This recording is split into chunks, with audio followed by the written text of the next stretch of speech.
Welkom by ons bespreking oor die identifisering en stawing van kennisgapings in navorsing. Om hierdie leemtes te verstaan, is noodsaaklik om verdere ondersoek te regverdig. 'n Kennisgaping bestaan wanneer huidige teorieë en literatuur nie 'n area van belangstelling ten volle dek nie.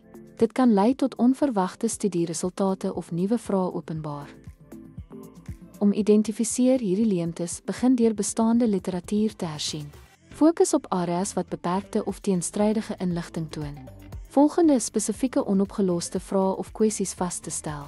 Hierdie gapings vorm die rigting van komende navorsingspogings.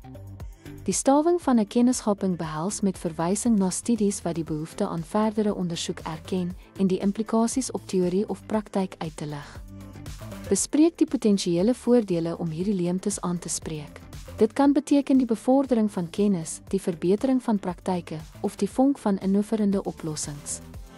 Beklemtoon die relevantie en dringendheid van hierdie gapings vir huidige bedryfs- of samelewingsuitdagings en beklemtoon die behoefte aan onmiddellike optrede.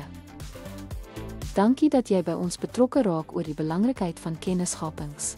Om dit aan te spreek deur toegewyde navorsing kan beide akademiese en praktiese velde grootliks baat.